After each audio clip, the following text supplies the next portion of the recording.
Assalamualaikum warahmatullahi wabarakatuh.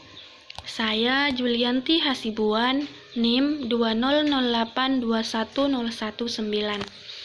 Pada kesempatan kali ini, saya akan menjelaskan rumus tentang percepatan pada kerangka berotasi. Dapat kita lihat bersama pada slide berikut untuk mencari rumus percepatan pada kerangka berotasi. Dalam kurung dV per dt pada sumbu tetap sama dengan dV per dt pada sumbu rotasi ditambah omega cross V, di mana nilai V sama dengan V aksen ditambah omega cross R aksen.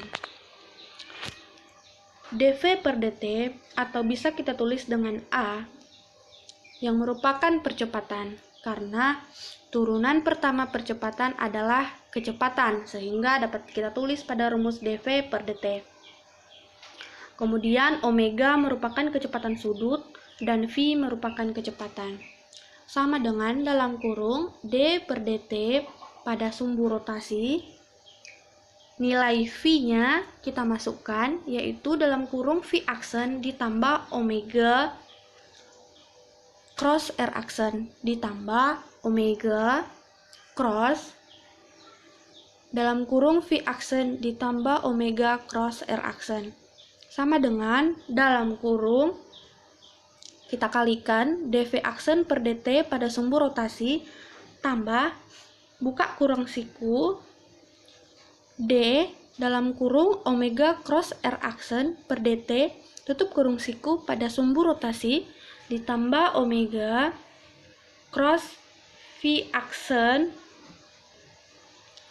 ditambah omega cross dalam kurung omega cross R aksen. Sama dengan dalam kurung dV aksen per dt pada sumbu rotasi ditambah dalam kurung d omega per dt pada sumbu rotasi cross R aksen ditambah omega cross dalam kurung dr aksen per dt pada sumbu rotasi ditambah omega cross V ditambah omega cross dalam kurung omega cross R aksen.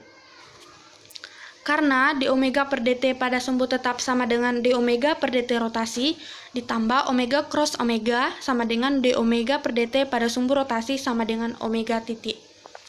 dV aksen per dt pada sumbu rotasi dapat juga kita sebut A aksen atau percepatan pada sumbu OX YZ aksen ditambah d omega per dt disebut dengan alfa atau percepatan sudut atau bisa disimbolkan dengan omega titik cross R aksen ditambah 2 omega cross V aksen ditambah omega cross dalam kurung omega cross R aksen, di mana omega titik cross R aksen disebut percepatan transversal, 2 omega cross V aksen disebut percepatan Coriolis, dan omega cross dalam kurung omega cross R aksen disebut percepatan sentrifugal.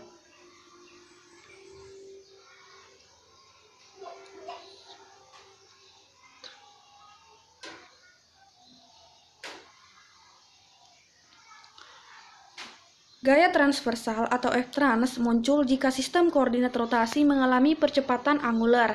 F-trans tegak lurus terhadap R-aksen pada sistem koordinat rotasi, di mana R-aksen merupakan posisi pada sumbu OX-YZ aksen. Gaya Coriolis atau F Coriolis hanya muncul pada sistem koordinat rotasi. F Coriolis tegak lurus terhadap V aksen atau kecepatan pada sumbu OX-YZ aksen pada sistem koordinat rotasi. Gaya ini membelokkan partikel ke kanan dari arah geraknya. Gaya ini juga disebut dengan gaya merry-go-round. Gaya sentrifugal atau F sentrifugal berarah keluar dari sumbu rotasi dan tegak lurus terhadap sumbu tersebut. Demikianlah yang dapat saya sampaikan. Kurang dan janggalnya saya mohon maaf. Wassalamualaikum warahmatullahi wabarakatuh.